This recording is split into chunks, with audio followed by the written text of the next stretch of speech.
3. Rich Man.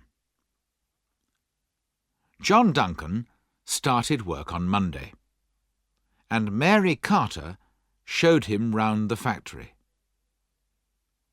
The most important thing that the company produced was a new paint for cars. It was a very strong, hard paint, which nothing could damage. Mary and her chemists had developed it, and they had tested it all over the world. Neither acid nor salt water could damage it, and cars came back from both the Arctic and the Sahara looking like new. The company was beginning to make a lot of money from this paint, and it had brought 400 new jobs to the town.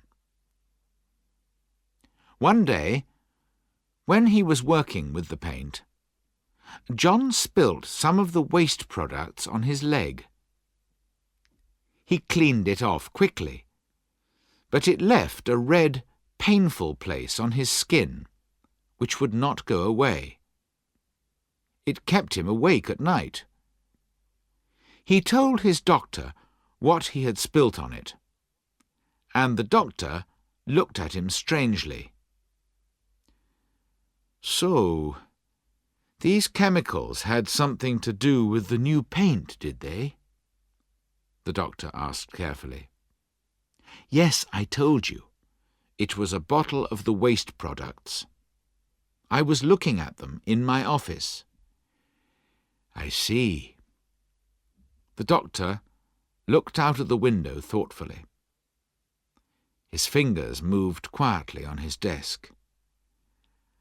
And your company is producing a lot of these waste products now, I suppose? Yes, of course.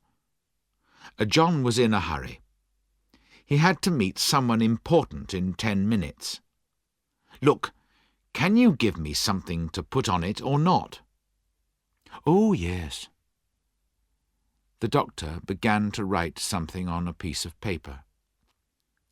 Put this on, night and morning, and the pain will go in a day or two. But I'm afraid the skin there will stay red for a year or two. They're nasty chemicals, Mr. Duncan, you know. Yes, I know. John smiled at him. But don't worry, Doctor. We're very careful with them in the factory. No one can go near them without special safe clothing. You can come and see if you like. I'm very pleased to hear it, said the doctor. He gave the piece of paper to John. Thank you, said John. He went towards the door. Mr. Duncan? Yes? John looked back, surprised. Where do these waste products go when the factory has finished with them? Into the river? Well, yes, of course, said John. But it's all right, you know, he added quickly. It's very carefully checked all the time. It's a big river, and we only produce a few 100 litres of the waste products a day, and we're only 2 kilometres from the sea after all. Good, said the doctor. I wouldn't want anyone to drink those waste products, that's all. They won't, Doctor, said John. All the drinking water comes out of the river 5 kilometres upstream, you know that. Who's going to drink salt water from the river mouth, for heaven's sake?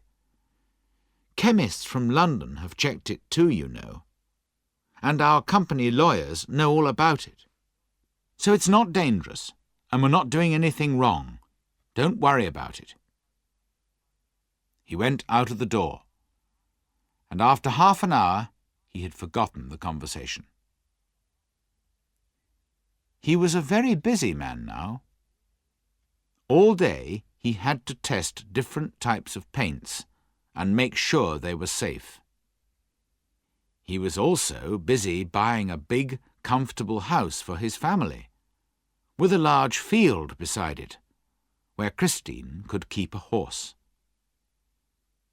The house was 1/2 kilometre from the sea, and its gardens went down to the river. There was an empty boathouse there. "Can we have a boat, Dad?" Andrew asked. "I mean, not now, of course, but one day, when you've finished paying for the house, perhaps." John laughed. His children had been poor for so long, but now he could buy them anything they wanted. "You can have a boat now if you want, my son," he said happily. "If I can afford a big house like this, I can certainly afford a small boat. We'll go fishing every week, shall we? And I'll teach you both to sail in the evenings. I've always wanted to do that, you know."